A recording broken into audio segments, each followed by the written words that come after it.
Here are the most common foods that are sold or advertised as healthy, but are actually harming your liver and making your fatty liver disease worse. So in this video, I'll go over exactly which foods you need to watch out for and why. And I'm also going to talk about healthy alternatives to choose instead. If you follow these steps, you will start reversing your fatty liver disease quickly, and you'll start seeing changes in just weeks. Hi, I'm Dr. Leonid Kim. I am board certified in obesity and internal medicine. And on this channel, I discuss the most up-to-date and evidence-based information on topics of weight loss, metabolic health, and longevity. Let's get into it. So to start off, one of the most common foods that masquerades itself as healthy but can actually be pretty toxic to your liver is flavored yogurt. And that is because many flavored yogurts are just full of added sugar. Now, dairy products have natural sugars in them, which is fine, but it's the added sugar that's problematic. So if you look at the ingredient label for many of these healthy yogurts, you'll see they're just full of added sugars. And you especially have to be careful if it's advertised as low fat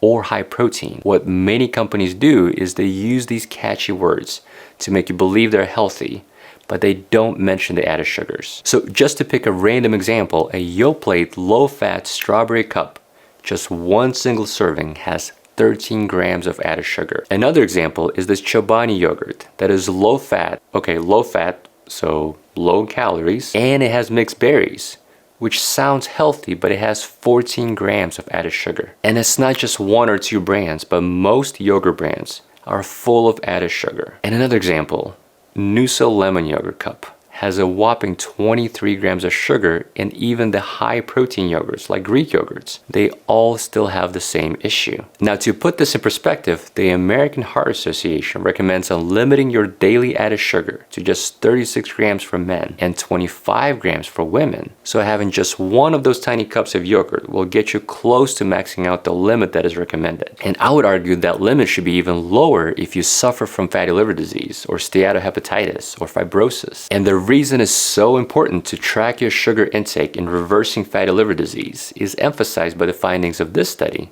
published in JAMA that show that just 8 weeks of restricting sugars in adolescent boys to less than 3% of your daily calories has shown significant improvement in hepatic steatosis. So what should we do instead? Well, the good news is a lot of the same companies like Chobani or Yoplait or Noosa do offer alternatives that have 0 grams of added sugar. So I would just opt for those instead. But personally, after having tried many of those plain options, the taste just may not be there. So what I would recommend is opting for plain yogurt with no added sugar, and then adding your own sweetener of choice. And the sweetener I would recommend is something like allulose or monk fruit. You can also add fresh berries and even a little bit of honey for the taste. By the way, if you want to learn more about allulose or monk fruit, I made a separate video on those earlier, and I'll post a link to those in the description below. Now, another thing that will help with the taste is choosing yogurt with normal fat content. So don't choose the one that is low fat or fat-free, because removing the fat changes the texture and makes it less enjoyable. Also, it makes the yogurt less filling,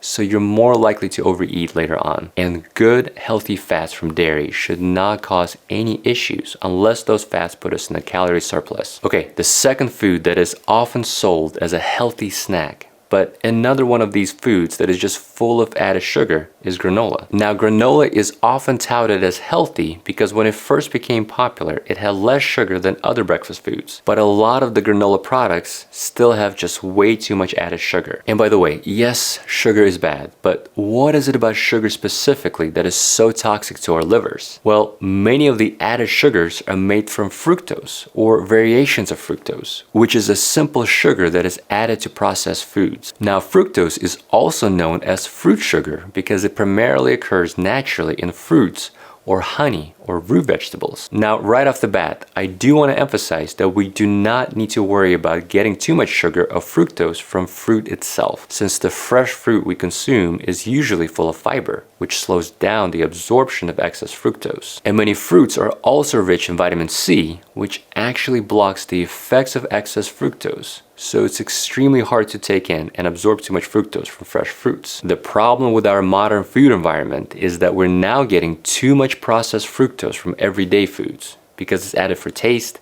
it's also used as a preservative to extend the shelf life for food. And this is problematic for several reasons. eating sugar, especially fructose, will make you crave more sugar. And we have functional MRI studies that show that ingesting fructose as opposed to glucose had a stronger activation in the visual cortex to high-calorie foods, and it produced a stronger activation in the nucleus accumbens, or the region of the brain that drives our desire for food. So the more fructose you consume, the more you're going to notice and have difficulty resisting high-calorie, processed, sugary foods. And another sinister thing about fructose is it does not stimulate leptin, which is a hormone that is released in our bodies after a meal that signals satiety or fullness to our brains.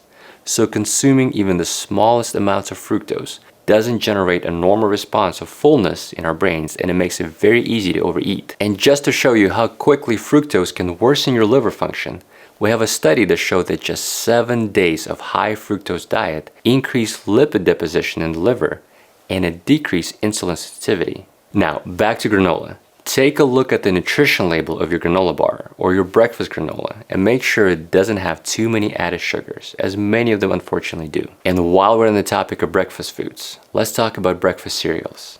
Even the ones that say they're high in fiber or high protein or heart healthy, many of them are still full of added sugar. And even the oats, which should be pretty healthy and high in fiber, but if the oats are flavored or if they come in those little packets, chances are they still have way too much added sugar. So for any of these foods, I would just make it a habit to look at the ingredient label and see how many added sugars are there in a single serving. Okay, another sneaky food that is harming your liver health is juices. If you drink orange juice or apple juice or any type of juice, please look at the ingredient label to see how many grams of sugars you're getting in the serving. How a lot of these companies try to trick you is with the labels that say this juice contains natural sugars or it has 0 grams of added sugars. And sure, it may be natural, but in the juice form, it's highly concentrated and it doesn't have the protective fiber that we normally get from fresh fruit. So it's a lot easier to overconsume sugars if you're getting it in a liquid form. Also, you have to be careful with pre-made smoothies or bottle smoothies.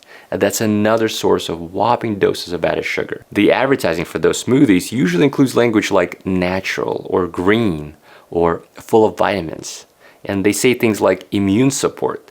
But once again, many of them are just packed with added sugars and they come without the fiber that helps negate the excess sugar or fructose absorption. The next food that could be harming your liver is plant-based milk. Now, there's nothing wrong with non-dairy milk, but once again, you need to look at the ingredient label and see how many added sugars are in each serving. Many almond milks usually have more than 10 grams of sugar per single serving. And by the way, the point here is not to avoid sugar or fructose altogether. But what I want to emphasize is we need to be aware of how much sugar we're consuming and where that sugar is coming from. Because even a few sugars here and there add up very quickly and start causing issues with our liver health and our overall metabolism. The next food we need to be careful with is sushi. So fresh seafood by itself is an amazing source of protein.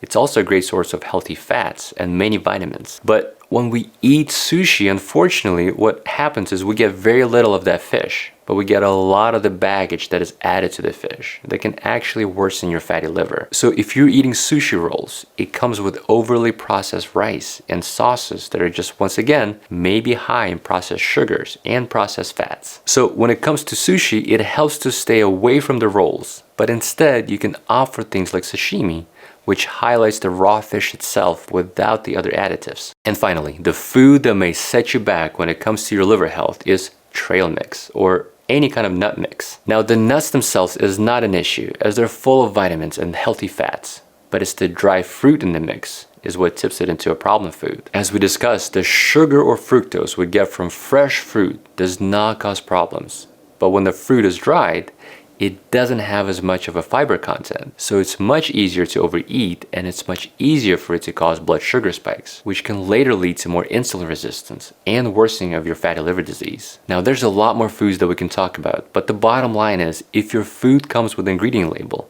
check to see how many sugars or added sugars are in each serving, and try to limit your daily intake to as little as you can. Also, be extra cautious if a food label promotes something as healthy. One pattern you'll start recognizing is that a food that is advertised as low fat is usually high in sugars, and a food that is advertised as low in sugar is usually high in processed fat. By the way, it's not just the sugar or fructose that causes fatty liver disease. And if you want to learn more, I made a separate video on reversing fatty liver disease that you can check out over here. And I made another video on the best supplements to help you with the fatty liver disease that you can check out over here. I hope this was helpful, and I'll see you in the next one.